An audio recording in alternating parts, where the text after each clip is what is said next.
Screen కనిపిస్తుందా? కనిపిస్తుంది sir. ఇవాళ ఎక్కువ భాగం థియరీయే. అంటే వ్యతికరణం ఏర్పడటానికి నియమాలు లేదా నిబంధనలు ఏమిటి అనేటువంటివి. Conditions for interference pattern. ఈ ఇంటర్ఫిరెన్స్ ఏర్పడాలంటే కొన్ని నియమాలు. ఇక్కడ ఏమిటంటే దీంట్లో మళ్ళీ 3 రకాలు ఉన్నాయి. వ్యతికరణం ఏర్పడే విషయంలో స్థిర వ్యతికరణం ఏర్పడడానికి నియమాలు, అది మొట్టమొదటిది. దాంట్లో మళ్ళీ 1, 2 వస్తాయి, అవి మళ్ళీ విడిగా ఎక్స్ప్లెయిన్ చేస్తాను. స్థిరమైన వ్యతికరణం ఏర్పడటం అంటే సస్టైన్డ్ ఇంటర్ఫిరెన్స్ అన్నమాట. సస్టైన్డ్ ఇంటర్ఫిరెన్స్ అంటే ఏమిటంటే మనకి వెలుగు పట్టి ఎక్కడ ఏర్పడిందో అక్కడే వెలుగు పట్టి ఏర్పడుతూ ఉంటుంది ఎంతసేపు అయినా కూడా. అట్లనే ఎక్కడ చీకటి పట్టి ఏర్పడుతుందో అక్కడే చీకటి పట్టి ఏర్పడుతుంది. అట్లాంటి దాన్ని ఏమంటారంటే స్థిర వ్యతికరణము లేదా సస్టైన్డ్ ఇంటర్ఫిరెన్స్ అని అంటారు. దానికి ఏమిటి నియమాలు? నెక్స్ట్ రెండవది మంచి పరిశీలన. అంటే మనకి బాగా క్లియర్గా కనపడాలనుకున్నట్లయితే అప్పుడు ఏమి నియమాలను మనం పాటించాలి అంటే కండిషన్స్ ఫర్ గుడ్ అబ్జర్వేషన్.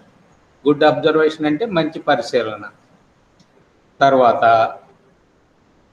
మూడవది ఏమిటంటే మంచి వైరుధ్యానికి నియమాలు. వైరుధ్యము అంటే కాంట్రాస్ట్, అంటే డార్క్ది పర్ఫెక్ట్గా డార్క్ కనపడటం కోసం, బ్రైట్ది పర్ఫెక్ట్గా బ్రైట్గా కనిపెట్టడం కోసం ఏ నియమాలని మనం ఫాలో కావాలి. ఇవి 3 మెయిన్గా ఉండేటువంటి నియమాలు. స్థిర వ్యతికరణం ఏర్పడడానికి నియమాలు, మంచి పరిశీలనకు నియమాలు, మంచి వైరుధ్యానికి నియమాలు. ఇప్పుడు వీటిలో మొట్టమొదటిది తీసుకుందాం. స్థిర వ్యతికరణం ఏర్పడడానికి నియమాలు లేదా నిబంధనలు అంటే దీన్ని ఇంగ్లీష్లో conditions for sustained interference. Sustain కావడం అంటే స్థిరంగా ఉండడం అన్నమాట. మీకు నిన్న చెప్పిన దాంట్లో చూడండి, ఈ స్థిర వ్యతికరణంలో మళ్ళీ 2 ఉన్నాయి. ఏమిటి? 2 సంబద్ధ కాంతి జనకాలై ఉండాలి.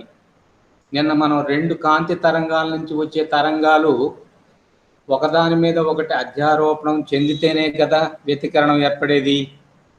ఆ 2 కాంతి జనకాలు ఎట్లాంటి కాంతి జనకాలు అయి ఉండాలి? సంబద్ధ కాంతి జనకాలు లేదా కొహరెంట్ సోర్సెస్ అయినప్పుడు మాత్రమే మనకి ఇంటర్ఫిరెన్స్ ప్యాటర్న్ ఏర్పడుతుంది. అది ఎట్లా అనే విషయానికి వద్దాం. నిన్న ఒక కండిషన్ ఏం చెప్పాం, ఇక్కడ చూడండి. కాంతి తీసుకున్నట్లయితే దానికి కంపన పరిమితి ఉన్నది. కంపన పరిమితి అంటే మాధ్యమిక స్థానం నుంచి అది పొందే గరిష్ట స్థానభ్రంశం అని చెప్పుకున్నాం. ఇప్పుడు 2 తరంగాలు తీసుకున్నట్లయితే ఒకదాని యొక్క కంపన పరిమితి A1, ఇంకొక దాని యొక్క కంపన పరిమితి A2 అనుకోండి. ఒకదాని కంపన పరిమితి ఏమో A1. కంపన పరిమితి అంటే amplitude. Amplitude of the first wave is A1, amplitude of the second wave is A2. తీసుకున్నట్లయితే శృంగం మీద కనుక పడితే అప్పుడు రిజల్టెంట్ యాంప్లిట్యూడ్ లేదా ఫలిత కంపన పరిమితి A1 + A2 అవుతుంది. ఇప్పుడు అట్లా కాకుండా ఒక దాని శృంగము రెండవ దాని ద్రోణి మీద పడింది అనుకోండి. ఒకదాని శృంగము రెండవ దాని ద్రోణి మీద పడింది అనుకోండి, అప్పుడు A1 - A2 అవుతుంది. అది చీకటి పట్టి అవుతుంది. ఎప్పుడు అదే జరగదు కదా. కొన్నిసార్లు ఏమవుతుందంటే ఆ శృంగానికి పైదానికి శృంగానికి కింద దానికి శృంగానికి కొంచెం కోణంలో తేడా ఉంటుంది. దాన్ని మనం ఏమంటున్నాము? దశాభేదము లేదా ఫేజ్ డిఫరెన్స్ అంటున్నాం. అట్లా ఫేజ్ డిఫరెన్స్ ఉన్నట్లయితే ఆ ఫేజ్ డిఫరెన్స్ని ఏమంటారంటే డెల్టా చేత సూచిస్తాము. కాబట్టి delta is the phase difference between the two waves. 2 తరంగాల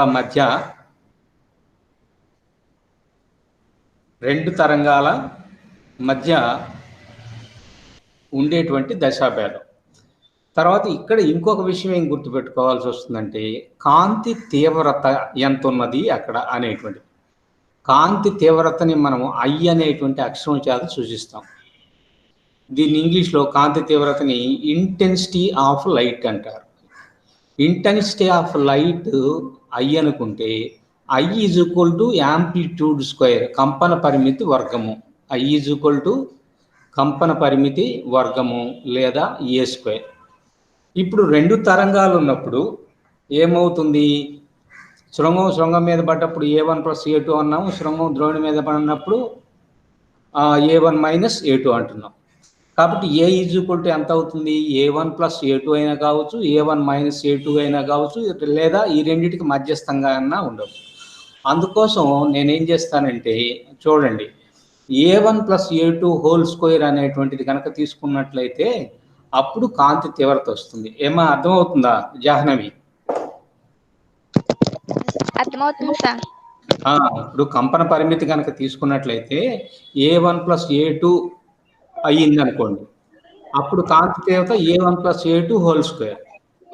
ఒకవేళ శృంగం వచ్చి ద్రోణి మీద పడింది అనుకోండి, అప్పుడు కాంతి తీవ్రత ఎంత అవుతుంది? A1 minus A2 whole square. ఇప్పుడు అట్లా కాకుండా A1కి A2కి కొంత కోణం ఉన్నదనుకోండి, అప్పుడు మొత్తాన్ని ఎట్లా రాస్తారో తెలుసా? A1 square plus A2 square plus 2A1 A2 cause delta. కాబట్టి మొదటి తరంగానికి రెండవ తరంగానికి మధ్య దశాభేదం గనక డెల్టా గనక ఉన్నట్లయితే అప్పుడు కాంతి తీవ్రత I ఈజ్ ఈక్వల్ టు ఏమవుతుందంటే A1 square plus A2 square plus 2A1 A2 cause delta అనేటువంటిది కాంతి తీవ్రతకి సమీకరణం. ఈ సమీకరణం ఒకటి గుర్తుపెట్టుకోండి. ఇప్పుడు దశాభేదం స్థిరంగానే ఉండాలి ఎప్పుడు కూడా, అంటే డెల్టా అనేటువంటిది ఎప్పుడు కూడా స్థిరంగా ఉండాలి. ఉంటే 0 అయినా ఉండొచ్చు, అది చివరి వరకు కంటిన్యూ కావాలి. లేదా 90 ఉందనుకోండి, ఆ 90 చివరి దాకా కంటిన్యూ కావాలి. లేదా 180 ఉందనుకోండి, ఆ 180 చివరి దాకా కంటిన్యూ. ఎంత ఉన్నా సరే ఆ డెల్టా వాల్యూ ఎట్లా ఉండాలి? It must be a constant 1. Delta గనక కాన్స్టెంట్ ఉంటేనే ఆ రెండు జనకాలను ఏమంటున్నాము? సంబద్ధ కాంతి జనకాలు అని అంటున్నాం. ఇప్పుడు ఇక్కడ చూడండి, డెల్టా 0 అయిందనుకోండి, ఈ ఈక్వేషన్ తీసుకోండి, మీకు అర్థమవుతుంది. డెల్టా ఈజ్ ఈక్వల్ టు 0 కనుక అయినట్లయితే కాజ్ 0 ఏమవుతుందో తెలుసా? 1 అవుతుంది. కాజ్ 0 1 కనుక అయినట్లయితే అప్పుడు equation A1 square plus A2 square plus 2A1 A2 అంటే ఏమైందని అర్థం? ఇది A1 plus A2 whole square అయిపోయింది. A1 plus A2 whole square అయిపోయింది. ఒకవేళ ఈ delta is equal to 180 degrees అయింది, అంటే ఒకదాని శృంగం ఇంకొక దాని ద్రోణి మీద పడింది అనుకోండి, అప్పుడు కాజ్ 180 ఈజ్ ఈక్వల్ టు -1 అవుతుంది. అప్పుడు ఈక్వేషన్ ఏమవుతుంది? A1 square plus A2 square plus 2A1 A2 into -1 అంటే ఏమైంది? ఈ చివరి పార్టు -2A1 A2 అయింది. అప్పుడు ఏమైపోయింది? A1 minus A2 whole square అయిపోతుంది. అంటే అప్పుడు అక్కడ చీకటి పట్టి ఏర్పడుతుంది. కాబట్టి మీకు ఎప్పుడైనా సరే డెల్టా అనేటువంటిది కాన్స్టెంట్గా ఉంటే అప్పుడు వెలుగు పట్టి దగ్గర వెలుగే ఉంటుంది, చీకటి పట్టి దగ్గర చీకటే ఉంటుంది. వెలుగు చీకటి అనుక్షణము మారుతూ ఉండవు. ఇప్పుడు డెల్టా కనుక కాన్స్టెంట్ కాకపోయినట్లయితే ఏమవుతుంది? ఒకసారి వెలుగు పట్టి ఎక్కడ ఏర్పడిందో మరుక్షణంలో చీకటి పట్టి అక్కడే ఏర్పడుతుంది. వెలుగు చీకటి వచ్చేటప్పటికి మనకి స్థిరమైనటువంటి వ్యతికరణం ఏర్పడదు. ఓకేనా ఏమ్మా? Okay sir.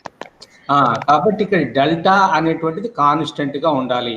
మొదటి తరంగానికి రెండవ తరంగానికి ఉండేటువంటి దశాభేదము డెల్టా అనేటువంటిది కాన్స్టెంట్గా ఉండాలి. అట్లా ఉన్నప్పుడు మాత్రమే ఆ రెండు కాంతి జనకాలు సంబద్ధ కాంతి జనకాలు అవుతాయి, కోఆర్డినేట్ సోర్సెస్ అవుతాయి. డెల్టా మారిపోయినట్లయితే ఏమీ వ్యతికరణం అనేటువంటిదే ఏర్పడదు, అది గుర్తుపెట్టుకోండి. తర్వాత దీంట్లోనే రెండో పాయింట్, రెండు కాంతి జనకాలు కూడా తరంగాలను అవిచ్ఛిన్నంగా ఉద్గారం చేస్తూ ఉండాలి. అంటే the two sources must emit the waves are continuous waves. కంటిన్యూస్గా ఉండేటువంటి వేవ్స్ని అది ఉత్పత్తి చేసాం. ఇప్పుడు S1 S2 రెండు కాంతి జనకాలు అనుకున్నాం అనుకో, S1 దగ్గర నుంచి ఇది వచ్చేటువంటిది కాసేపు వచ్చేసి కాసేపు ఆగిపోయి, S2 నుంచి వచ్చేటువంటిది ఇంకాసేపు ఆగిపోయి ఇంకేసేపు వచ్చినట్లయితే అప్పుడు అధ్యారోపణం సాధ్యం కాదు. ఓకేనా? Okay sir. రెండు కూడా ఎప్పుడు కంటిన్యూస్గా వేవ్స్ ఇస్తూ ఉంటే అవతల దాని తరంగం మీద యువతల దాని తరంగం కూడా అధ్యారోపణం అనేటువంటిది సాధ్యం అవుతుంది. ఇప్పుడు అట్లా కాలేదనుకోండి, ఒకటి వచ్చినప్పుడు రెండోది లేదు, లేదా రెండోది వచ్చినప్పుడు మొదటిది లేదనుకోండి, అధ్యారోపణం సాధ్యం కాదు, సూపర్ పొజిషన్ అనేటువంటిది సాధ్యం కాదు, అప్పుడు ఇంటర్ఫిరెన్స్ అనేటువంటిది కూడా సాధ్యం కాదు. ఇది రెండు గుర్తుపెట్టుకోండి. ఫస్ట్ ఈ రెండు కాంతి జనకాలు సంబద్ధ కాంతి జనకాలు అయి ఉండాలి. తర్వాత రెండు కాంతి జనకాలు కూడా తరంగాలను అవిచ్ఛిన్నంగా ఇస్తుండాలి. అవిచ్ఛిన్నంగా అంటే కంటిన్యూస్గా ఇస్తూ ఉండాలి. ఈ రెండు కండిషన్స్ కనుక సాటిస్ఫై అయినట్లయితే స్థిర వ్యతికరణం అనేటువంటిది లేదా సస్టైన్డ్ ఇంటర్ఫిరెన్స్ అనేటువంటిది ఏర్పడుతుంది. అది ఫస్ట్ దాంట్లో రెండు కండిషన్లు. నెక్స్ట్ రెండో దాంట్లో చూడండి, మంచి పరిశీలనకు నిబంధనలు అంటే conditions for good observation. Good observation అంటే మనకి బాగా స్పష్టంగా కనపడాలంటే ఎట్లా ఉండాలంటే వెలుగు చీకటి అట్లా ఏకాంతరంగా ఏర్పడతాయని చెప్పాం కదా పట్టికలు. ఆ పట్టికలు ఏర్పడుతున్నప్పుడు ఆ పట్టికలు కనుక వెడల్పుగా కనుక ఉన్నట్లయితే అప్పుడు మనము వాటిని బాగా పరిశీలించడానికి వీలవుతుంది. అంతేగాని చీకటి వెలుగు పట్టీలన్నీ కూడా దగ్గరగా ఉన్నాయనుకో, అప్పుడు కలగా పులగం అయిపోయినట్టుగా అయిపోతుంది. కాబట్టి పట్టికలు బాగా వెడల్పుగా ఉండాలంటే దాని యొక్క బీటా వాల్యూ లేదా పట్టిక వెడల్పు ఎక్కువ ఉండాలి. బీటాకి మన దగ్గర ఈక్వేషన్ ఏముంది, నిన్న కూడా చెప్పుకున్నాం. బీటా ఈజ్ ఈక్వల్ టు ఏంటి ఈక్వేషను? ఏమిటి? Lambda capital D by 2D. 2 small d. Capital D అంటే ఏమిటి అన్నాం?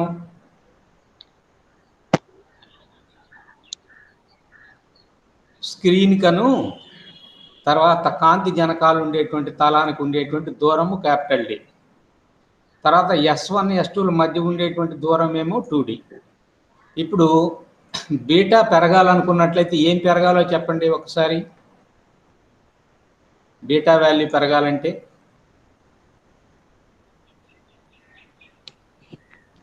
క్యాపిటల్ డి పెరగాలి. క్యాపిటల్ డి పెరగాలి. క్యాపిటల్ డి పెరగాలంటే ఏం పెరగాలని అర్థం? జనకాలకి తెరకి ఉండేటువంటి దూరం పెరగాలి. ఓకేనా? కాబట్టి అది ఫస్ట్ కండిషన్. చూడండి, జనకాలకు తెరకు మధ్య దూరం క్యాపిటల్ డి అనేటువంటిది ఎక్కువ ఉండాలి. అట్లా ఎక్కువ ఉన్నట్లయితే దానివల్ల బీటా విలువ ఏమవుతుంది? పెరుగుతుంది. అందువల్ల మనకి ఇంటర్ఫిరెన్స్ ప్యాటర్న్ అనేటువంటిది క్లియర్గా కనపడుతుంది. అది ఫస్ట్ ఒకటి. తర్వాత బీటా పెరగడానికి ఇంకొక నియమం కూడా చెప్పుకోవచ్చు కదా, 2D విలువ తగ్గచ్చు కదా, అవునా? ఏం కుమార్, 2D విలువ తగ్గినా కూడా బీటా పెరుగుతుంది కదా. అవును సార్. కాబట్టి రెండు కాంతి జనకాల మధ్య దూరం S1 S2ల మధ్య ఉండేటువంటి దూరం తగ్గినప్పుడు కూడా బీటా విలువ పెరుగుతుంది. అప్పుడు కూడా మనకి వ్యతికరణ వ్యూహం అనేటువంటిది బాగా స్పష్టంగా ఏర్పడుతుంది. కాబట్టి రెండవ దానిలో రెండవది ఇది. అంటే మెయిన్గా మొట్టమొదటి నుంచి 3 ఉన్నాయి. ఆ మూడిట్లో ఫస్ట్ దాంట్లో 2 సబ్ కండిషన్స్ ఉన్నాయి. ఇప్పుడు రెండో దాంట్లో 2 వచ్చినాయి.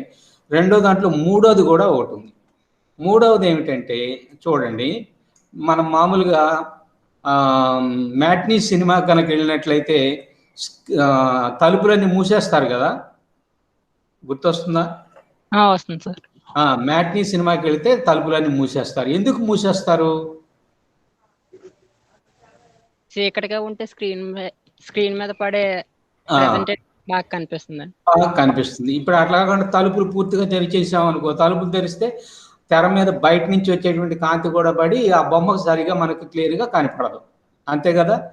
కాబట్టి ఆ పిక్చర్ మీద ఎక్స్టర్నల్ లైటింగ్ అనేటువంటిది ఏమవుతుంది? సూపర్ ఇంపోజ్ అవుతుంది, అతిపాతం చెందుతుంది, లేదా అధ్యారోపణం చెందుతుంది. కాబట్టి మనం తెరను ఎక్కడ ఉంచాలి? చీకటి ప్రదేశంలో ఉంచాలి. అట్లా చీకటి ప్రదేశంలో గనక తెరను గనక ఉంచినట్లయితే బాహ్యంగా వచ్చేటువంటి కాంతి అంటే బయట నుండి వచ్చేటువంటి కాంతి ఈ వ్యతికరణ పట్టికల మీద పడకుండా ఉంటుంది. అప్పుడు వెలుగు పట్టీలు చీకటి పట్టీలు మనం క్లియర్గా గుర్తించగలుగుతాము. కాబట్టి ఇది 3వ కండిషన్. కాబట్టి రెండవ దాంట్లో ఫస్ట్ది ఏం చెప్పుకున్నాం, క్యాపిటల్ డి ఎక్కువ ఉండాలని చెప్పుకున్నాం. రెండవది ఏం చెప్పుకున్నాము, 2D అంటే S1 S2ల మధ్య ఉండేటువంటి దూరము వీలైనంత తక్కువగా ఉండాలనుకుంటున్నాము. మూడవది ఏమిటంటే తెరని చీకటి ప్రదేశంలో ఉంచాలి అని అనుకుంటున్నాం. అంతేనా? అంతే సార్. ఇవి 3, పై ఒక 2, మొత్తమే నేనై 5. అంతే కదా? తర్వాత మంచి వైరుధ్యానికి నియమాలు ఏమిటి? ఈ వైరుధ్యము అనేటువంటిది ఏమిటంటే, మనం మామూలుగా బట్టలు వేసుకునేటప్పుడు ఏం చేస్తామంటే, డార్క్ ప్యాంట్ వేసుకుంటే షర్ట్ ఎట్లాంటిది వేసుకుంటాము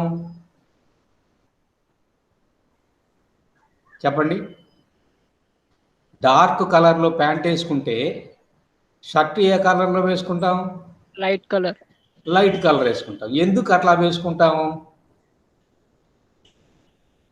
దానికి అది స్పష్టంగా కనపడుతుంది, దీనికి ఇది స్పష్టంగా కనపడుతుంది. ఇప్పుడు నల్ల ప్యాంటు మీద మళ్ళీ నల్ల చొక్కానే వేసుకున్నాం అనుకోండి, అప్పుడు ఎక్కడ ప్యాంటు మొదలైందో ఎక్కడ షర్ట్ మొదలైందో తెలియదు. అవునా కదా? అవును సార్. కాబట్టి మంచి వైరుధ్యం ఉండాలంటే వెలుగు పట్టీ దగ్గర పూర్తిగా వెలుగు ఉండాలి. అవునా? చీకటి పట్టీ దగ్గర పూర్తిగా ఏముండాలి? చీకటి ఉండాలి. చీకటి ఉండాలి. అట్లా కాకుండా చీకటి పట్టీ దగ్గర కూడా కొంత వెలుగు ఉందనుకో, అప్పుడు వెలుగు పట్టీకి చీకటి పట్టీకి వైరుధ్యం లేదు. వైరుధ్యం అంటే కంట్రాస్ట్ అంటాం, అంటే ఆపోజిట్గా లేదు. అట్లాంటప్పుడు మనం ఏం చేయాల్సి వస్తుందంటే, చూడండి, ఇందాక మనం కండిషన్ చెప్పినప్పుడు వెలుగు పట్టీకి A1 + A2 హోల్ స్క్వేర్ అని, చీకటి పట్టీకి A1 - A2 హోల్ స్క్వేర్ అని చెప్పాం. అవునా కాదా? అవును సార్. అంటే A1 అనేటువంటిది మొదటి తరంగం యొక్క కంపన పరిమితి, A2 అనేటువంటిది రెండవ తరంగం యొక్క కంపన పరిమితి. ఈ రెండు తరంగాలు శృంగం మీద కనుక పడినట్లయితే A1 + A2 అనేది కంపన పరిమితి అవుతుంది. అప్పుడు కాంతి తీవ్రత = కంపన పరిమితి యొక్క వర్గం అన్నాం. అందువల్ల A1 + A2 హోల్ స్క్వేర్. ఇది వెలుగు పట్టీకి. ఓకేనా? మరి చీకటి పట్టీకి ఏమవుతుంది? శృంగం ద్రోణి మీద పడ్డప్పుడు A1 - A2 హోల్ స్క్వేర్ అవుతుంది. అంతేనా? ఇప్పుడు A1 10 ఉండి A2 1 ఉన్నది అనుకోండి. A1 ఏమో 10, A2 ఏమో 1. అప్పుడు A1 - A2 ఎంత అవుతుంది చెప్పండి? 9 అవుతుందా? 9 అవుతుంది.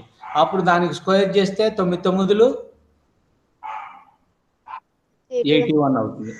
అదే వెలుగు పట్టీకి కనుక తీసుకున్నట్లయితే 10 + 1 11, 11 స్క్వేర్ అంటే 121. కాబట్టి వెలుగు పట్టీ దగ్గర కాంతి తీవ్రత 121 ఉన్నది, చీకటి పట్టీ దగ్గర 89, అంటే దాదాపు 90 ఉంది. అప్పుడు వెలుగు పట్టీకి చీకటి పట్టీకి పెద్ద తేడా కనిపిస్తుందా? కనిపించదు కదా? అవునా కదా? అవును సార్, కనిపించదు సార్. అంటే చీకటి పట్టీ దగ్గర కూడా కొంత వెలుగు ఉంటుంది. ఇప్పుడు చీకటి పట్టీ దగ్గర పూర్తిగా చీకటి రావాలంటే A1 - A2 ఎంత అయి ఉంటే సరిపోతుంది చెప్పండి? 0 అయితే సరిపోతుందా?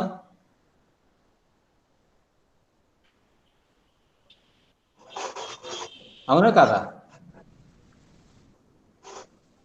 కంపన పరిమితి పూర్తిగా 0 కావాలంటే, అంటే A1 - A2 అనేటువంటిది దాని హోల్ స్క్వేర్ తీసుకున్నాం కదా, A1 - A2 హోల్ స్క్వేర్ పూర్తిగా చీకటి అంటే పూర్తిగా 0 కావాలి. అంటే A1 - A2 హోల్ స్క్వేర్ 0 కావాలంటే A1 - A2 = 0 అనే కదా? అవును సార్. అంటే అప్పుడు A1 ఏమవుతుంది? A2 అవుతుంది. A1 A2 అంటే అర్థం ఏమిటి? మొదటి తరంగం యొక్క కంపన పరిమితి ఎంత ఉంటుందో రెండవ తరంగం యొక్క కంపన పరిమితి కూడా అంతే ఉంటుంది. అంతే ఉంటుంది. అట్లా ఉన్నప్పుడు మాత్రమే చీకటి దగ్గర పర్ఫెక్ట్గా చీకటి ఏర్పడుతుంది. అంటే ఒక ఎగ్జాంపుల్ చెప్పుకుంటాను.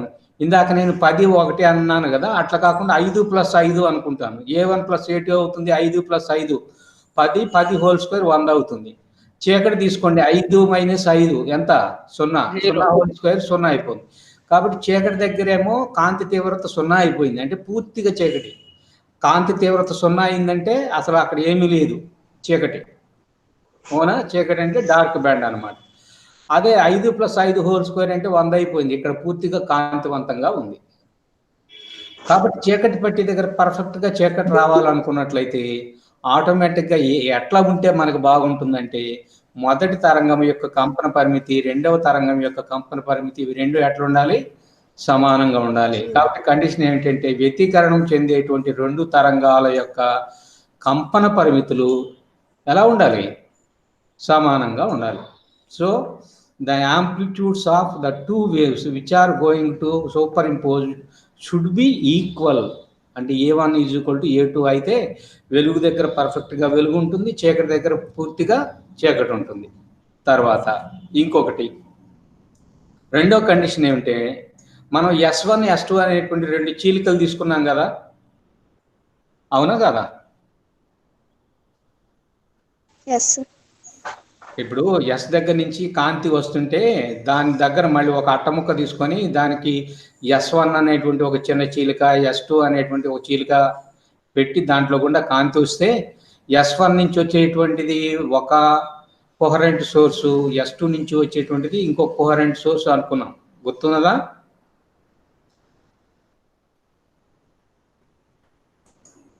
గుర్తు రావట్లేదా? ఆ రోజు క్లాస్కు రాలేదండి. ఈ చీలికలు అనేటువంటివి వీలైనంత సన్నగా ఉండాలి.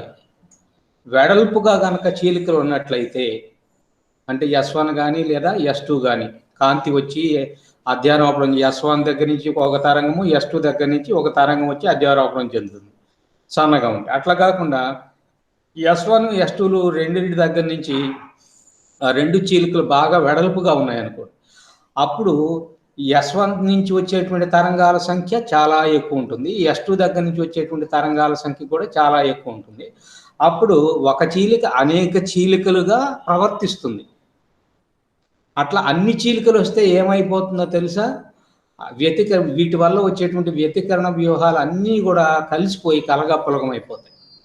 అందువల్ల ఎప్పుడు కూడా మనం చీలిక లేదా స్లిట్ అనేటువంటిది తీసుకునేటప్పుడు అంటే కాంతిని ఏ చిన్న రంధ్రాల ద్వారా పంపిస్తున్నామో ఆ రంధ్రాల యొక్క సైజు వీలైనంత సన్నగా ఉండాలి. వెడల్పు ఎక్కువైతే ఏమవుతుంది? ఒక చీలిక వెడల్పుగా ఉంటే ఆ చీలిక అనేక జనకాలుగా పనిచేస్తుంది. మనకు కావాల్సింది 2 జనకాలే కదా, 2 జనకాలు అంటే 2 చీలికలే. చీలిక సైజు కనుక పెరిగిపోతే ఏమవుతుంది? అదే 10 జనకాలు అయిపోతుంది. రెండో చీలిక యొక్క సైజు పెరిగింది అనుకో, అది ఇంకో 10 జనకాలు అవుతుంది. అప్పుడు ఎన్ని ఇంటర్ఫరెన్స్ ప్యాటర్న్లు వచ్చేస్తాయి? 10 రకాలు వస్తాయి. ఒకదాని మీద ఒకటి కలగాపులగం అయిపోతాయి. అందువల్ల మన వ్యతికరణాన్ని చూడలేం.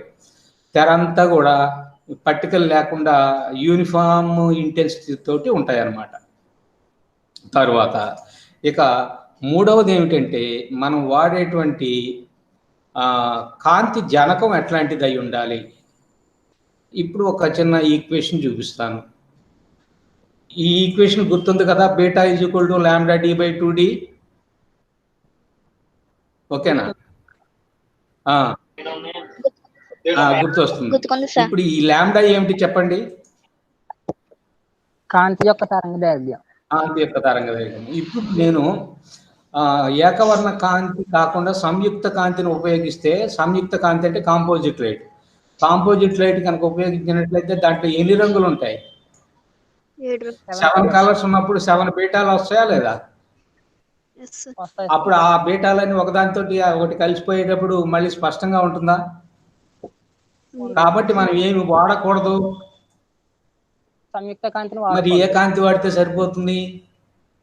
ఏకవర్ణ కాంతిని. కాబట్టి ఏకవర్ణ కాంతిని ఉపయోగించాలి. కాబట్టి ఏకవర్ణ కాంతి లేదా మోనోక్రోమాటిక్ లైట్ అనేటువంటి దాన్ని కనుక ఉపయోగించినట్లయితే అప్పుడు మనకి వెలుగు పట్టి వెలుగు చోటనే ఏర్పడుతుంది, చీకటి పట్టి చీకటి ఉన్న చోటనే ఏర్పడుతుంది. అందువల్ల మనకి స్పష్టంగా వర్ణపాట అదే వ్యతికరణ వ్యూహం అనేటువంటిది కనిపిస్తుంది. కాబట్టి ఇవి మొత్తం ఎన్ని వచ్చినాయి? ఇప్పుడు మనకి ఎన్ని కండిషన్లు వచ్చినాయి? మొదటి దాంట్లో 2 వచ్చినాయి కదా? అవును సార్. రెండో దాంట్లో 3 వచ్చినాయి. అవును సార్. మూడో దాంట్లో ఒక 3 వచ్చినాయి. మొత్తం 8 వచ్చినాయి. కాబట్టి ఇది 5 మార్కుల కింద అడుగుతుంటాడు ఈ చాప్టర్లో. ఇంపార్టెంట్ అయిన క్వశ్చన్. అవునా? Give the conditions for interference అంటాడు. అప్పుడు మనం ఫస్ట్ ఏం రాయాలి, కండిషన్స్ ఫర్ సస్టైన్డ్ ఇంటర్ఫెరెన్స్, స్థిరమైన వ్యతికరణ వ్యూహం ఏర్పడడానికి నిబంధనలు. అవునా, ఫస్ట్ కండిషన్ ఏమై ఉండాలి, రెండు కూడా సంబద్ధ కాంతి జనకాలు లేదా కోరెంట్ సోర్సెస్ అయి ఉండాలి, వాటి మధ్య దశాభేదం డెల్టా అనేటువంటిది స్థిరంగా ఉండాలి అని చెప్తాము. తర్వాత రెండో కండిషన్ ఏం చెప్తున్నాం, దాంట్లో రెండు జనకాల నుంచి వచ్చేటువంటి కాంతి తరంగాలు అవిచ్ఛిన్నంగా తరంగాలను ఉద్గారం చేస్తూ ఉండాలి, అంటే మధ్య మధ్యలో బ్రేకులు రాకూడదు. They should emit continuous waves, ఇవి రెండు చెప్పాలి. తర్వాత రెండో దాంట్లో ఏం చెప్పాము, గుడ్ అబ్జర్వేషన్. గుడ్ అబ్జర్వేషన్లో క్యాపిటల్ డి ఎక్కువైతే బీటా ఎక్కువ అవుతుంది, అప్పుడు బాగా కనిపిస్తాయి. తర్వాత 2D విలువ తక్కువైతే బీటా విలువ ఎక్కువ అవుతుంది, అప్పుడు కూడా స్పష్టంగా పెద్దవిగా కనిపిస్తాయి. తర్వాత మూడవది ఏమిటి, తెర అనేటువంటిది చీకటి ప్రదేశంలో ఉంచాలి, అందువల్ల స్పష్టంగా అవి వెలుగు చీకటి పట్టీలు కనిపిస్తాయి. తర్వాత conditions for good contrast. Good contrast అంటే మంచి వైరుధ్యము, అంటే ఏమిటంటే వెలుగు చోట వెలుగు, చీకటి చోట చీకటి ఏర్పడాలి పర్ఫెక్ట్గా. దీనికి ఫస్ట్ కండిషన్ ఏమిటంటే రెండింటి యొక్క కంపన పరిమితులు సమానంగా ఉండాలి, A1 = A2 అయ్యేటట్లుగా ఉండాలి. తర్వాత రెండవది ఏమిటంటే చీలికలు లేదా స్లిట్స్ అనేటువంటివి they must be very narrow. Narrow కాకపోతే వెడల్పుగా ఉంటే ఏమవుతుందంటే ప్రతి స్లిట్ ఒక 5-6 స్లిట్లు లాగానో లేకపోతే ఎక్కువ స్లిట్లుగా పనిచేస్తుంది, అందువల్ల 5-6 రకాలైనటువంటి వ్యతికరణాలు వ్యూహాలు ఏర్పడతాయి, అవన్నీ ఒకదాని మీద ఒకటి కలగపులగం అయిపోయి స్పష్టంగా కనిపించదు. ఇక మూడవది ఏమిటంటే బీటా అనేటువంటిది ల్యాండా మీద కూడా ఆధారపడింది కాబట్టి ఒక ల్యాండా ఉండేటట్టుగా తీసుకోవాలి, అందువల్ల మనం ఏకవర్ణ కాంతిని లేదా మోనోక్రోమాటిక్ లైట్ని ఉపయోగించాలి. అంతవరకు అర్థమైందా? ఓకేనా? Okay sir. సరే, తర్వాత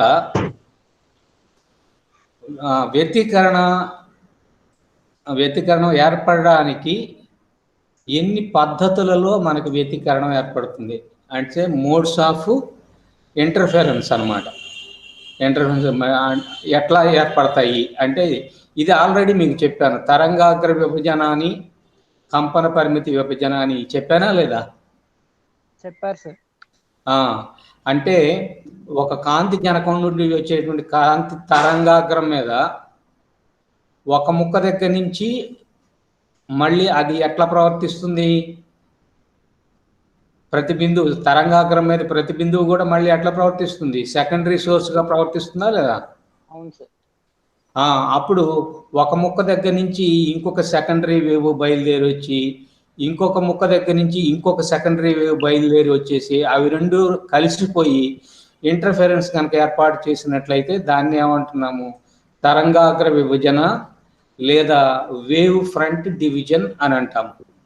చూడండి, తరంగాగ్ర విభజనలో పరావర్తనం వల్ల కానీ వక్రీభవనం వల్ల కానీ వివర్తనం వల్ల కానీ ఏదైనా ఈ పద్ధతుల్లో ఏదో ఒక పద్ధతి ద్వారా కాంతి తరంగాగ్రము ఎన్నిగా విభజింపబడుతుంది, రెండుగా విభజింపబడి ఆ ఒకే తరంగాగ్రానికి చెందినటువంటి రెండు వేరువేరు భాగాలు కూడా వేరువేరు దూరాలు ప్రయాణం చేసి మళ్ళీ కలుసుకొని వ్యతికరణ వ్యూహాన్ని కనుక ఏర్పాటు చేసినట్లయితే దాన్ని తరంగాగ్ర విభజన అంటున్నాం. అంటే ఒక తరంగాగ్రంలో రెండు చోట్ల నుంచి రెండు ముక్కలు బయలుదేరుతాయి, అవి రెండు మళ్ళీ వేరువేరు దూరాలు ప్రయాణం చేసి అవి రెండు మళ్ళీ ఏమైపోతాయి, సూపర్ ఇంపోజ్ అవుతాయి. ఆ సూపర్ ఇంపోజ్ అయినప్పుడు మళ్ళీ ఏమొస్తుంది, ఇంటర్ఫెరెన్స్ ప్యాటర్న్ వస్తుంది. దాన్ని ఏమంటున్నాం అంటే వేవ్ ఫ్రంట్ డివిజన్ అని అంటున్నాం. ఇంకొకటి ఏమిటంటే కంపన పరిమితి విభజన, ఇది కూడా చెప్పాను, యాంప్లిట్యూడ్ డివిజన్. యాంప్లిట్యూడ్ డివిజన్కి మీకు ఒక ఎగ్జాంపుల్ చెప్పాను. ఒక కాంతి తరంగం వచ్చి ఒక గాజు పలక మీద పడ్డప్పుడు పై ఉపరితలం నుంచి కొంత కంపన పరిమితి, కింద ఉపరితలం నుంచి కొంత కంపన పరిమితి రిఫ్లెక్ట్ అయినాయి అనుకోండి, అంటే పైతలం నుంచి పైతలం మీద వచ్చి 10 పడింది అనుకోండి కంపన పరిమితి, పై ఉపరితలం నుంచి ఒక 6 రిఫ్లెక్ట్ అయ్యి వెళ్ళిపోయింది, మిగిలిన 4 కిందకు వస్తుంది కదా. కిందకు వచ్చినటువంటి ఇది కింద తలం నుంచి మళ్ళీ పరావర్తనం చెంది పైకి వెళ్ళింది అనుకోండి, పైదేమో పైనుంచి 6 వెళ్ళింది, కిందదేమో 4 వెళ్ళింది. ఈ రెండు ప్యారలల్గా అలా వెళ్ళిపోయి కొంత దూరం వెళ్ళిన తర్వాత ఇవి రెండు ఒకదాని మీద ఒకటి మళ్ళీ అధ్యారోపణం చెందినాయి అనుకోండి, అప్పుడు మళ్ళీ ఇంటర్ఫరెన్స్ ప్యాటర్న్ అవుతుంది. ఇక్కడ తరంగాగ్ర విభజన జరగలేదు. ఏం విభజన జరిగింది? కంపన పరిమితి ఒక తలం దగ్గర కొంత, కింద తలం దగ్గర ఇంకొంత. అవి రెండు పరావర్తనం చెంది మళ్ళీ పైకే వెళ్ళిపోయినాయి. అవి రెండు సూపర్ ఇంపోజ్ అయినాయి, ఇంటర్ఫిరెన్స్ ప్యాటర్న్ ఏర్పాటు చేసినాయి. అందువల్ల ఇట్లాంటి ఇంటర్ఫిరెన్స్ ఏమంటారంటే యాంప్లిట్యూడ్ డివిజన్ అని అంటారు. చూడండి, ఇక్కడ తరంగాగ్ర విభజనలో ఫ్రెనెల్స్, బైప్రిజం, తర్వాత లాయిడ్ మిర్రర్ అనేటువంటివి రెండు కూడా ఈ తరంగాగ్ర విభజన ప్రకారం వచ్చేటువంటి ఎక్స్పెరిమెంట్లు. ఫ్రెనెల్ ద్విపట్టకము, ఫ్రెనెల్ అనేది ముందు ఉండాలి. ఫ్రెనెల్ ద్విపట్టకము, ఫ్రెనెల్ బైప్రిజం, బై అంటే ద్వి, ప్రిజం అంటే పట్టకం. అలానే లాయిడ్ దర్పణము లేదా లాయిడ్స్ మిర్రర్, ఇవి రెండు కూడా, ఈ రెండిట్లో కూడా ఇంటర్ఫిరెన్స్ ఏ పద్ధతి వల్ల జరుగుతుందంటే వేవ్ ఫ్రంట్ డివిజన్ వల్ల జరుగుతుంది. అలానే మీరు నెక్స్ట్ చాప్టర్కి వెళ్ళిపోతే న్యూటన్స్ రింగ్స్ అనేటువంటిది, న్యూటన్ వలయాలు అనేటువంటిది, తర్వాత మైకేల్సన్ ఇంటర్ఫెరోమీటర్ లేదా మైకేల్సన్ వ్యతికరణ మాపకము అనేటువంటిది, ఇవి రెండు కూడా ఇదిగో కంపన పరిమితి విభజన లేదా యాంప్లిట్యూడ్ డివిజన్ అన్నవే ఆ పద్ధతి ప్రకారం ఇక్కడ ఇంటర్ఫిరెన్స్ ఏర్పడుతుంది. ఓకేనా? Okay sir. ఏం కుమార్, గట్టిగా అనట్లేదు? Okay sir. ఈ చాప్టర్లో ఇంకా మనకు మిగిలింది ఏమిటంటే ఫ్రెనెల్స్ బైప్రిజం అనేటువంటిదను. ఈ ఫ్రెనెల్స్ బైప్రిజం అనేటువంటిది 10 మార్కుల క్వశ్చన్, అది గుర్తుపెట్టుకోండి, బాగా ఇంపార్టెంట్ అయినటువంటి క్వశ్చన్. ఈ ఫ్రెనెల్స్ బైప్రిజంను ఉపయోగించేసి మనము కాంతి యొక్క తరంగ దైర్ఘ్యాన్ని కనిపెట్టచ్చు. అవునా? The determination of the wave length of the light using Fresnel's biprism. కాబట్టి ఫ్రెనెల్ బైప్రిజంను ఉపయోగించేసి కాంతి యొక్క వేవ్ లెంగ్త్ను మనం కనిపెడతాం. ముందు ఫ్రెనెల్స్ బైప్రిజం అంటే ఏమిటో ఒకసారి చూద్దాం. ప్రిజం అంటే ఎన్ని తలాలు ఉంటాయి చెప్పండి? 3 తలాలు ఉంటాయా? అంతేనా కాదా? హలో, ప్రిజం అంటే పట్టకము, త్రిభుజ పట్టకము అంటారు కదా. ఎన్ని భుజాలు ఉంటాయి దానికి? 3, అందుకే కదా త్రిభుజ పట్టకం. అయితే దాంట్లో 3 కోణాలు, ఒక్కొక్క దాని కోణం ఎంత ఉంటుంది? ఒక్కొక్క కార్నర్ దగ్గర 60, అంతే కదా. కాబట్టి 3 60లు కలిపితే ఎంత అవుతుంది? 180 అవుతుంది. అయితే ఇక్కడ ఏం జరుగుతుందో చూడండి. ఇదిగో ఈ బొమ్మ చూపిస్తున్నానే, ఇది ఫ్రెనెల్ బైప్రిజం అనేది. ఈ ఫ్రెనెల్ బైప్రిజంలో ఏం చేస్తారంటే చూడండి, ఒక గాజు పలక తీసుకుంటారు. ఏమిటి? గాజు గ్లాస్ ప్లేట్ తీసుకుంటారు. అంటే ఇప్పుడు నేను చూపించినటువంటిది అన్నమాట. తీసుకొని ఇదిగో ఈ సర్ఫేస్ ఇట్లా మూల అరగదీస్తారు. అట్లనే సగం నుంచి కింద ఇదిగో ఇలా అరగదీస్తారు. అప్పుడు ఏం తయారైంది చెప్పండి? త్రిభుజం తయారైందా లేదా? అయ్యింది సార్. అంటే దీన్ని ఇంకా మనం సూక్ష్మంగా చెప్పాలంటే సగం నుంచి పైన చూస్తే, ఇదిగో ఈ సగం నుంచి ఈ పైన చూస్తే అది ఒక లంబకోణ త్రిభుజం లాగా ఉందా లేదా? ఉంది సార్. అట్లనే కింద చూస్తే ఈ కింద కూడా రివర్స్ చేసినటువంటి ఇంకొక రైట్ యాంగిల్ ట్రయాంగిల్ లాగా ఉందా లేదా? ఉంది సార్. ఉంది కదా. అంటే 2 లంబకోణ త్రిభుజాలు తీసుకొని జాయిన్ చేస్తే 2 బేసుల్ని ఎట్లా ఉంటుందో అట్లా ఉంటుంది ఈ త్రిభుజ పట్టకం అనేటువంటిది. అందువల్ల దీన్ని ఏమంటారంటే బైప్రిజం, అంటే 2 ప్రిజముల యొక్క కలయికగా చూడాలి. It is the combination of 2 prisms, so it is called a biprism. అంతవరకు అర్థమైందా? అర్థమైంది సార్. అయితే దీన్ని తయారు చేయడం మాత్రం ఎట్లా చేస్తారు అంటే ఒక గ్లాసు ప్లేట్ తీసుకొని ఆ ప్లేట్లో పై సగానికి ఇటువైపు కుడివైపు అట్లనే కింది సగానికి కూడా కుడివైపు ఇట్లా వాలుగా ఉండేటట్లుగా అరగదీస్తారు.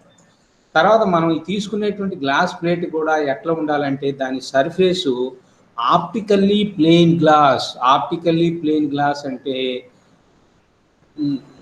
దృశ్యమాత్రము అది పర్ఫెక్ట్గా ఉండేటువంటి సమతలం అనమాట. అది గుర్తుపెట్టుకోండి. పర్ఫెక్ట్గా సమతలం కనుకనట్లయితే దాన్ని ఏమంటారంటే దృశ్య సమతలము. ఇంకా ఏమాత్రం వడి వంక లేకుండా పర్ఫెక్ట్గా ఉండాలన్నమాట. అట్లాగా 3 తాళాలు ఉండాలి. ఓకేనా? ఇప్పుడు దీంట్లో చూడండి, ఏ అనేటువంటిది ఒక కార్నర్, ఇదిగో బి అనేటువంటిది ఇంకొక కార్నర్, సి అనేటువంటిది ఇంకొక కార్నర్. ఈ 3 కార్నర్లు ఉన్నాయి కదా, ఈ మూడింటి కోణాల మొత్తం ఎంత అవుతుంది చెప్పండి? 180 degrees. 180 degrees. కానీ 180 degrees ఇంకా దాంట్లో అనుమానం లేదు. కానీ ఏ త్రిభుజం అయినా అంతే కదా, 3 కోణాల మొత్తం 180 degrees కదా. అవును సార్. ఇది కూడా 180 degrees. అయితే 180 degrees బి దగ్గర ఎంత కోణం ఉంటుందో తెలుసా? 179 degrees ఉంటుంది. ఎంత? 179. బి దగ్గర 179 degrees ఉంటే ఇంకా మిగిలిన ఎంత కోణం ఉన్నది? 1 degree. ఆ 1 degree ఏ దగ్గర బి దగ్గర సర్దుకోవాలి. అంటే ఏ దగ్గర ఎంత ఉండాలి, బి దగ్గర ఎంత ఉండాలి? హాఫ్ డిగ్రీ అక్కడ, హాఫ్ డిగ్రీ ఇక్కడ ఉండాలి. అంతేనా? అంతే సార్. హాఫ్ డిగ్రీ అంటే మినిట్స్ లో ఎట్లా చెప్తారు? 30 minutes అని చెప్తారు. 60 minutes = 1 degree. అవును సార్. కాబట్టి 30 degrees సి దగ్గర ఉంటుంది, 30 degrees ఏమో ఏ దగ్గర ఉంటుంది, 179 degrees ఎక్కడ ఉంటుందంటే బి దగ్గర ఉంటుంది. అంటే ఆ ప్రిజమును చూస్తే ఎలా ఉంటుందంటే 180 degrees తీసుకుంటే స్ట్రైట్ లైన్ కదా, అవునా కాదా? అవును సార్. ఇప్పుడు ఇలాంటి గీత ఒకదాన్ని తీసుకున్నాం అనుకో, తీసుకొని ఈ మధ్య బిందువు దగ్గర కోణం ఎంత అంటే ఈ మొత్తం 180 degrees, అవునా కాదా? అవును సార్. కాబట్టి ఇది 179 ఉన్నది అంటే బి దగ్గర కోణం 180కి దగ్గరగా ఉన్నట్టే కదా. అవును సార్.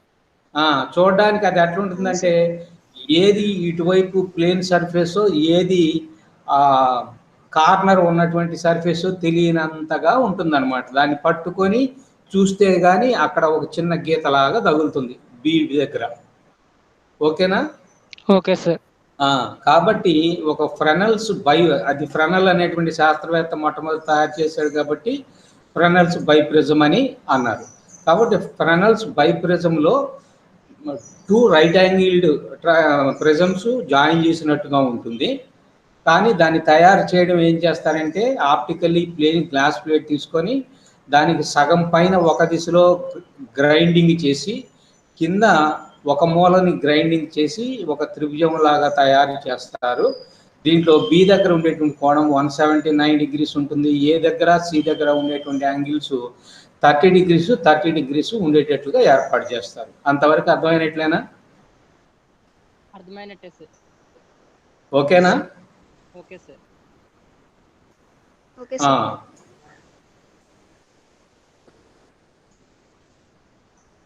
ఇది చూడండి, ద్విపట్టకములో ఒకటి గురుకోణము, దీని విలువ 179 degrees. మిగిలిన 2 కోణాలు విలువలు సమానము. వాటిలో ఒక్కో దాని విలువ ఎంత ఉన్నది? 30. యథార్థానికి దృశ్య సమతలం ఇందాక చెప్పాను కదా, పర్ఫెక్ట్గా ప్లేన్గా ఉన్నట్లయితే దాన్ని దృశ్య సమతలం అంటారు, అవునా? ఆ గాజు పలకం తీసుకొని అరగదీసి పాలిష్ చేసి ఈ ద్విపట్టకాన్ని తయారు చేస్తారు. కాబట్టి ఫ్రెనెల్ ద్విపట్టకాన్ని ఎట్లా తయారు చేస్తారు అనేటువంటిది ఫస్ట్ రాయండి. అంతవరకు అర్థమైనట్లేనా? అర్థమైనట్టే సార్. ఇక ఈ ప్రయోగం ఏర్పాట్లు ఎట్లా చేయాలి? ప్రయోగం ఏర్పాటు చేయడానికి చూడండి, మనము కాంతి జనకం తీసుకోవాలి, ఎస్ అనే కాంతి జనకము.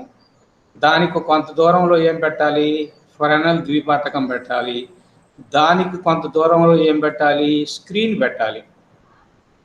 స్క్రీన్ కాకుండా కంటితో చూద్దాం అనుకుంటే ఏం పెడతారు చెప్పండి?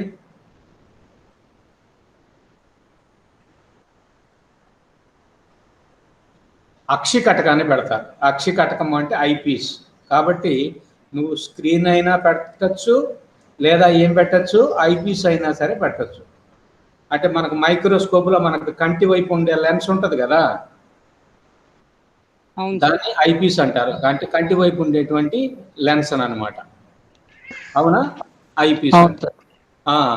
ఇప్పుడు వీటి మధ్య దూరం జరపాలనుకున్నట్లయితే ఊరక టేబుల్ మీద పెట్టి జరపడానికి సాధ్యం కాదు. అర్థమవుతుందా?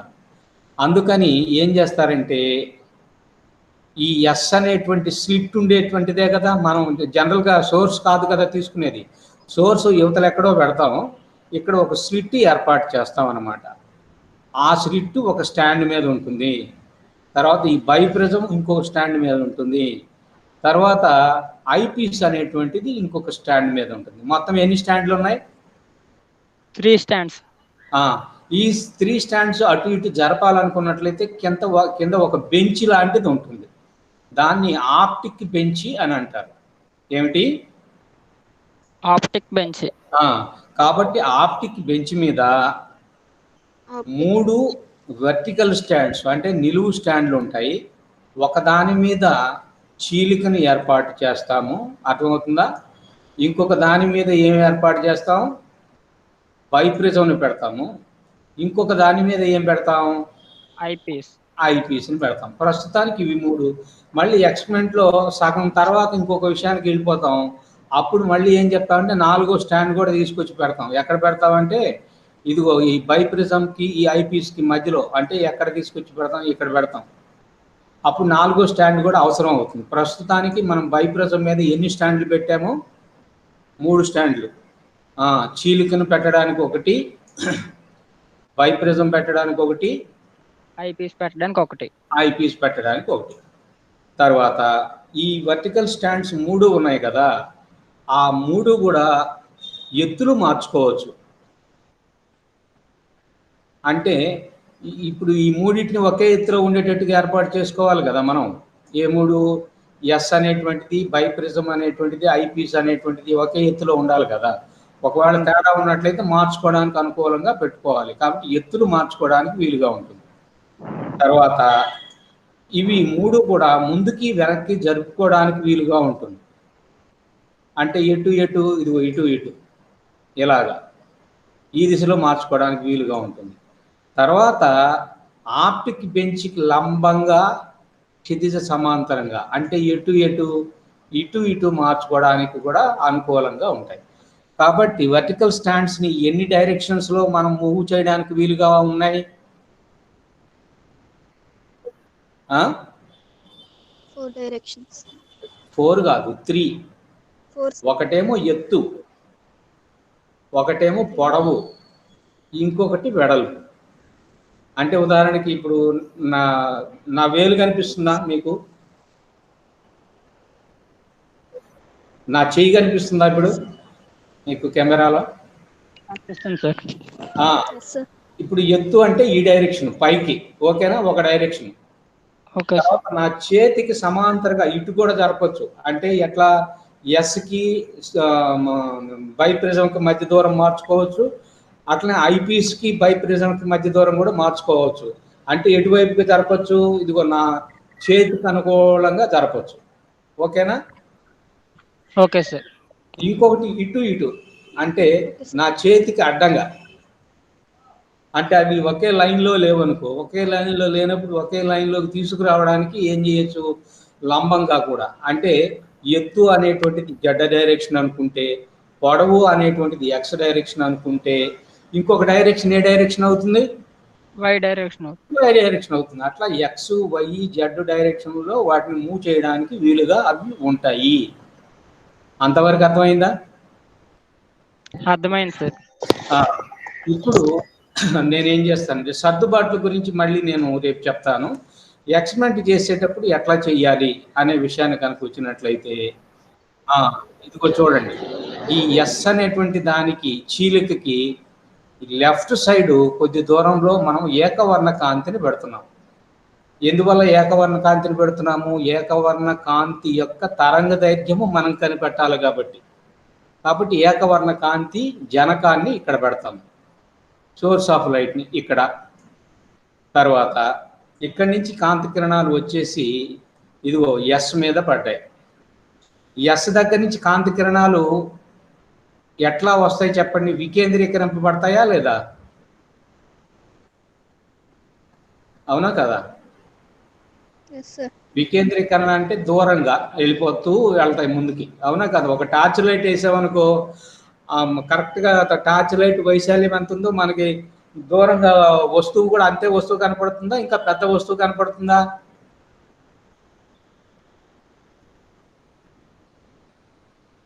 వింటున్నారా? ఇప్పుడు నువ్వు ఒక టార్చ్ లైట్ అది 2 అంగుళాలు అడుగుకుంటుంది అనుకోండి. ఒక టార్చ్ లైట్ వేస్తే ఒక మనిషి కనపడుతున్నాడా దూరంగా ఉన్న మనిషి? మరి వాడి వైశాల్యం ఈ టార్చ్ లైట్ వైశాల్యం అంతే ఉంటుందా? పెద్దది ఉంటుంది కదా? అవునా? అంటే కాంతి కిరణాలన్నీ కూడా దూరంగా వెళ్ళిపోయినట్టే కదా అర్థం, ఎక్కువ విస్తీర్ణంలోకి రావాలంటే.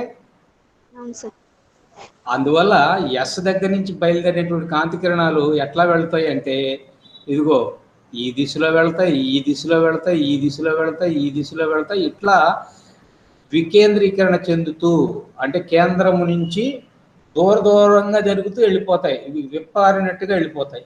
ఈ టైప్ అనుకోండి. సోర్స్ ఎలా ఉంటే కాంతి కిరణాలు ఇలా వెళ్తాయి, ఇలాగా వెళ్తాయి. అది ఓకేనా? తర్వాత ఈ త్రిభుజ పట్టకం మీద పడిన తర్వాత అంటే ఫ్రెనల్ ద్విపట్టకం మీద పడిన తర్వాత చూడండి, ఈ SE అనే కాంతి కిరణము వంగి ఇలా వెళ్ళింది. కనపడుతుందా మీకు? కనిపిస్తుంది. అది తెర మీద ఏ బిందువుని తాకింది? ఈని తాకింది. అట్లనే ఎస్ దగ్గర నుంచి సి దగ్గరకు వచ్చినటువంటి కాంతి కిరణము ఎక్కడికి వెళ్ళి తాకింది? ఎఫ్ అనే బిందువు దగ్గర తాకింది. కనపడుతుంది కదా? ఇప్పుడు ఎస్ దగ్గర నుంచి డి దగ్గరకు వచ్చినటువంటి కాంతి కిరణము ఏమైంది చెప్పండి ఇక్కడ? మళ్ళీ అక్కడ నుండి అక్కడి నుంచి విడిపోయి చూడండి ఇలా వెళ్ళిపోయింది. ఎక్కడికి వెళ్ళిపోయింది? అది జీ దగ్గరికి వెళ్ళింది. మళ్ళీ ఇటు నుంచి వచ్చినటువంటి కాంతి కిరణం ఎక్కడికి వెళ్ళిపోయింది? హెచ్ దగ్గరికి వెళ్ళిపోయిందా లేదా? వెళ్ళింది. ఇప్పుడు చూడండి, ఈ హెచ్ని నేను వెనక్కి పొడిగిస్తున్నాను. ఎక్కడ కలిసింది? S1 దగ్గర కలిసింది.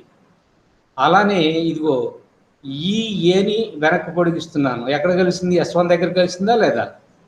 కలిసింది సార్. కాబట్టి ఇప్పుడు ఈ తెర మీద నుంచి చూస్తే చూడండి, ఇవి S1 దగ్గర కలుసుకున్నాయి కదా. S1 దగ్గర నుంచి ఏదో కాంతి టార్చ్ లైట్ వేసినట్టు ఈ తెర మీద కనపడుతుంది. ఎక్కడి నుంచి ఎక్కడి వరకు? ఈ దగ్గర నుంచి హెచ్ వరకు ఒక ప్యాటర్న్ ఏర్పడుతుంది, లేకపోతే కాంతి ఏర్పడుతుంది. ఎక్కడి నుంచి ఎక్కడి వరకు? ఈ దగ్గర నుండి హెచ్ వరకు. ఈ నుంచి హెచ్ వరకు ఉండేటువంటి ఏరియాని వెనక్కి పొడిగిస్తూ వెళ్ళిపోతే ఎక్కడ కలిసింది? S1 దగ్గర కలిసింది. అవునా కదా? అవును సార్. ఏమ్మా జాహ్నవి? అవును సార్. కాబట్టి S1 దగ్గర నుంచి వస్తున్నట్టుగా అనిపిస్తాయి ఈ మధ్యలో ఉండేటువంటి కాంతి కిరణాలు. అట్లనే G దగ్గర నుంచి వచ్చేటువంటి దాన్ని వెనకడు పొడిగిస్తే S2 దగ్గర, అలానే ఎఫ్ దగ్గర నుంచి వస్తున్న దాన్ని వెనక్కి పొడిగిస్తే S2 దగ్గర కలుసుకుంటున్నాయి. ఇప్పుడు ఏమనిపిస్తుందంటే చూడండి, ఈ ఎఫ్ దగ్గర నుంచి ఈ వరకు జీ వరకు ఇదిగో చూడండి ఇక్కడ ఈ జీ దగ్గర నుంచి ఎఫ్ వరకు ఇది కనుక చూసుకుంటూ కనుక వచ్చినట్లయితే అవి S2 దగ్గర కలుసుకున్నట్టుగా అనిపిస్తాయి. అంటే S1 దగ్గర నుంచి ఒక కాంతి పుంజం వస్తున్నట్టుగా, ఏది శంఖాకృతిలో, అట్లనే S2 దగ్గర నుంచి కోన్ షేప్లోనే, అంటే శంఖాకృతి అంటే కోన్ అంటాం, కోన్ లాగా ఇంకొక కాంతి పుంజం వస్తున్నట్టుగా అనిపిస్తున్నాయి. ఇప్పుడు ఇక్కడ మనం నిలువు గీతలు గీసాము చూసారా? ఈ ఏరియా కనపడుతుందా? కనిపిస్తుంది. ఆ ప్రాంతంలో 2 పుంజాలు కలిసినట్టుగా అనిపిస్తుంది. ఇప్పుడు S1 అనేటువంటిది ఒక కాంతి జనకం లాగా అనిపిస్తుంది. అది నిజమైనటువంటి కాంతి జనకం కాదు, మిథ్యా కాంతి జనకం. అవునా? Imaginary source. అలానే S2 అనేటువంటిది ఇంకొక మిథ్యా కాంతి జనకం, ఇది ఇంకొక ఇమాజినరీ సోర్స్. కాబట్టి S1 దగ్గర నుంచి వచ్చేటువంటి కాంతి కిరణాలు, S2 దగ్గర నుంచి వచ్చేటువంటి కాంతి కిరణాలు రెండూ కలిసినట్టుగా అనిపిస్తాయి. అంటే S1 ఒక సంబద్ధ కాంతి జనకము, S2 అనేటువంటిది ఇంకొక సంబద్ధ కాంతి జనకం కింద పనిచేస్తాయి. ఇవి 2 కాంతి జనకాలు తయారు కావడానికి దేని కారణం వల్ల తయారైనవి చెప్పండి?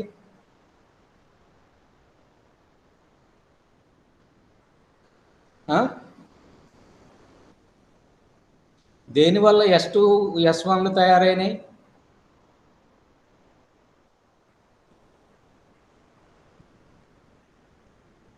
తెలుసా తెలీదా? తెలీదు సార్. ఎందుకు తయారైనాయి అంటే ఈ బైప్రిజం వల్ల తయారైనాయి. అంతేనా కదా? బైప్రిజం అక్కడ లేకపోతే అవి అసలు తయారు కావుగా. అవును సార్. కాబట్టి బైప్రిజం ఏం చేసింది? ఒక సోర్స్ని, అంటే ఒక నిజమైనటువంటి సోర్స్ని 2 వర్చువల్ సోర్సెస్ కింద ముక్కలు చేసింది, 2 ముక్కలు చేసింది.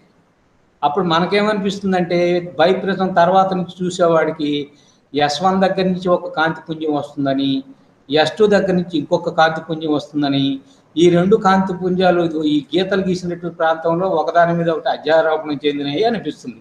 అవునా కదా? అవును సార్. మరి ఆ ప్రాంతంలో ఏం ఏర్పడాలి? వ్యతికరణం ఏర్పడాలి. కాబట్టి ఇక్కడ నీకు ఏం ఏర్పడతాయంటే వెలుగు పట్టి, చీకటి పట్టి, వెలుగు పట్టి, చీకటి పట్టి. అంటే మీకు ఒక బొమ్మ గీస్తాను. ఇది ఒక వెలుగు పట్టి అనుకోండి. దాని ప్రక్కనే మళ్ళీ ఒక చీకటి పట్టి ఏర్పడుతుంది, మళ్ళీ ఇంకొక వెలుగు పట్టి, ఇట్లా వరుసగా ఏర్పడుతుంది. ఇప్పుడు నేను హైలైట్ చేసిన భాగాలు కనిపిస్తున్నాయి కదా? వెలుగు పట్టి, మధ్యలో ఖాళీ అంటే చీకటి పట్టి, చీకటి పట్టి తర్వాత మళ్ళీ ఏమొచ్చింది? వెలుగు పట్టి. అలాగా ఇదిగో ఇటువైపు తయారవుతాయి. ఇదిగో ఇదొక పట్టి, మళ్ళీ కాంత ఖాళీ తర్వాత మళ్ళీ ఇదొక పట్టి, మళ్ళీ తర్వాత ఇంకొక పట్టి, ఇట్లా వరుసగా ఏమి ఏర్పడతాయి? వెలుగు పట్టీలు, చీకటి పట్టీలు ఏర్పడతాయి. అంతవరకు అర్థమైందా? అర్థమైంది సార్. అంతవరకు అర్థమైపోతే ఇప్పుడు దీన్ని ఉపయోగించేసి మనము కాంతి యొక్క తరంగదైర్ఘ్యాన్ని ఎట్లా కనిపెడతాము ఇది రేపు చెప్తానులే. కానీ మన దగ్గర ఈక్వేషన్ బీటా కిందాక మనం ఈక్వేషన్ ఏం రాసాం గుర్తున్నదా? Delta capital D by lambda small D. Lambda D.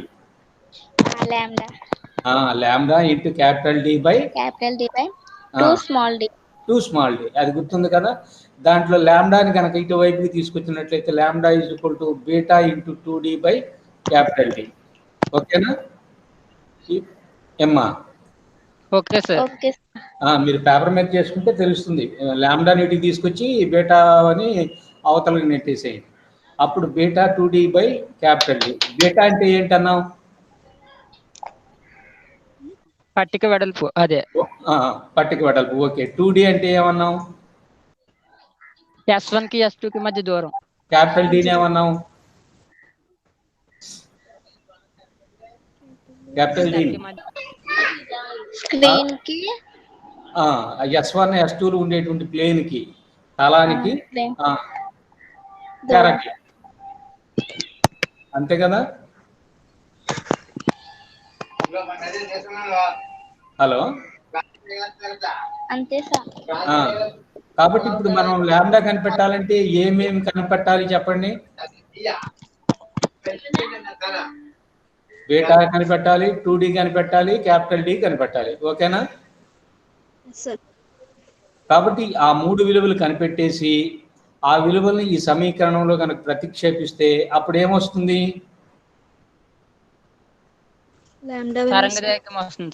కాంతి యొక్క తరంగదైర్ఘ్యం. అంటే జనరల్గా మనం ఏకవర్ణ కాంతి ఏది తీసుకుంటామంటే సోడియం లైట్ తీసుకుంటాం. ఎల్లో కలర్లో కనిపిస్తుంది. అవునా? అంటే మీరు ఇంకా ల్యాబ్లోకి రాలేదు కాబట్టి మీకు ఐడియా లేదు. ముందు ఫస్ట్ ఈజీ అయింది ఒక పాయింట్ చెప్పి వదిలేస్తాను. ఇదిగో S1 S2లు మన కంటికి కనిపించవు. ఎందువల్లంటే అవి నిజమైనటువంటివి కావద్దు కదా? ఓకేనా? కానీ మనకి స్లిట్ ఉన్నదిగా, అది ఒరిజినలే కదా? అవును సార్. కాబట్టి స్లిట్ అంటే S1 S2లు ఉండేటువంటి తలమే స్లిట్ తలం అవుతుంది. అవునా కదా? అవును సార్. కాబట్టి ఆ స్లిట్ దగ్గర నుంచి నువ్వు ఐపీసీ ఎంత దూరంలో పెట్టావో ఆ దూరాన్ని కొలిచేసేయి మీటర్ స్కేల్ పెట్టుకొని. Okay sir. జనరల్గా ఏముంటుందంటే ఆప్టిక్ బెంచ్ అని చెప్పుకున్నాం కదా, ఆప్టిక్ బెంచ్ మీదనే స్కేల్ ఉంటుంది. నువ్వు మీటర్ స్కేల్ కూడా వాడుకోకర్లేదు. కాబట్టి ఆ దూరం కొలిస్తే ఏ దూరం వచ్చేసినట్టు మనకి? క్యాపిటల్ డి వచ్చేసినట్టు. క్యాపిటల్ డి వచ్చిన తర్వాత ఇంకేం కనిపెట్టాలి? ఇంకా 2 కనిపెట్టాలి. S1 S2 ఇవి కంటికి కనిపించవు కదా S1 S2లు. అవును సార్. ఇది ఒకటి కనిపెట్టాలి. ఇంకోటి ఏం కనిపెట్టాలి? బేటా. బేటా పట్టికలు మధ్య దూరం కనిపెట్టాలన్నమాట. అంటే పట్టిక వెడల్పు అనేది కనిపెట్టాలి. అవి రెండు రేపు ఉదయం చెప్పనా? Okay sir. ఓకేనా? హలో. Okay sir. అంటే ఇప్పుడు 4 దాటిపోయింది కదా, రేపు 10కి క్లాస్ పెడతాను. Okay sir. Hello. Okay sir. రేపు 10కి పెట్టేస్తే ఇదను దీని తర్వాత ఇంకొక చిన్న ఇది ఉన్నది, పలుచని ఇది కాదులే, ఇది సిలబస్లో లేదు.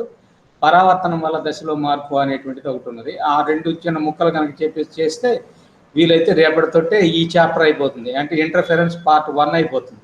ఓకేనా? Okay sir. కాబట్టి రేపు నేను చెప్పాల్సింది ఏమిటంటే, ఇప్పుడు డి చెప్పేశాను. దేనికి దూరము?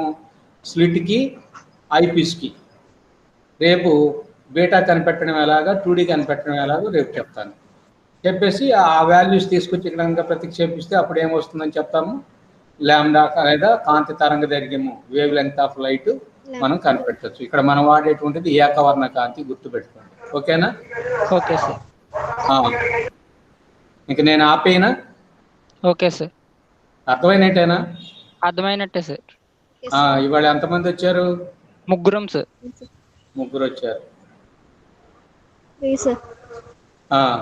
పోనీలే, మళ్ళీ రికార్డ్ ఎట్లా చేస్తున్నాను కదా.